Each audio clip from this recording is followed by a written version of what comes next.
ওমরের মতো বান্দা বলে, খাব্বাব বলো তোমার জিহ্বায় কতদিন টিউমার হয়েছে বলতে। খাব্বাব চোখের পানি ছেড়ে বলেন, ও খলিফাতুল মুসলিমিন,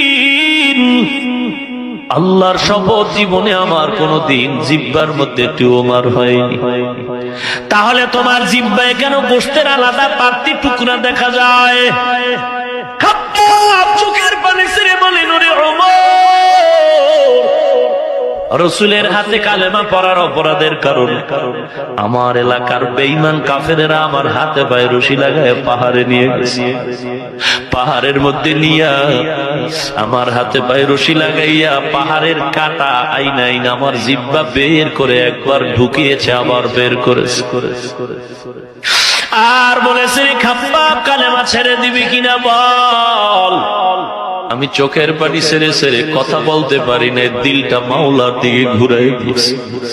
আর আল্লাহকে বলেছি, মালিক তুমি তো দেখতেছো আমি খাব্বাবের এই কষ্টের পেছনে কারণ আমি তোমার গোলাম হতে চাই, আজ আমার উপরে আযাব। ওমরের চোখের পানি পড়া শুরু হয়ে গেল। খাব্বাব বলেন, এখানে শেষ না, জামা উঠাইয়া পিঠ বের করে বলেন, দেখেন আমার পিঠের হালত। ওমর তাকায় দেখে খাব্বাবের পিঠে বিন্দু থেকে বিন্দু কোনো গোশত নাই, হাড্ডির উপরে পোড়া পোড়া দাগ। বলেন, খাব্বাব কুষ্ঠ রোগে ভুগছ কতদিন বলো? খাব্বাব বলে, জীবনে আমার কোনোদিন কুষ্ঠ রোগ হয় নাই। তাহলে কষ্ট কেন রে খাব্বাব? খাব্বাব চোখের পানি ছেড়ে বলেন, ও পয়গম্বর, কালেমা পড়ার অপরাধের কারণে নবীর কাছে কালেমা পড়েছি অন্যায়ের কারণে। বেঈমান কাফেরেরা আমার হাতে পায়ে রশি লাগাইয়া ওই পাহাড়ের চেটিয়াল ময়দানে নিয়া জ্বলন্ত আগুন জ্বালাইয়া আগুনের কয়লার উপর আমি খাব্বাবের চিৎভাবে শোয়ে আমার উপরে বুকের উপরে পাড়া দিয়া এরপরে লাঠি দিয়ে আঘাত করেছে।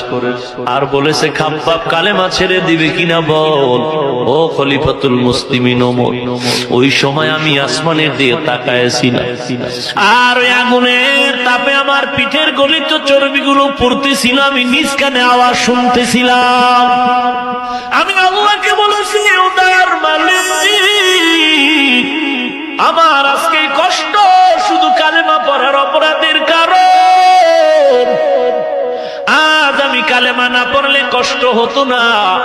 আয় আল্লাহ, আরো কষ্ট যদি আসে আমি ধৈর্য ধরে নিতে চাই, এরপরও কবরের আযাব সহ্য করতে পারবো না, জাহান্নামের আগুন সহ্য করতে পারবো।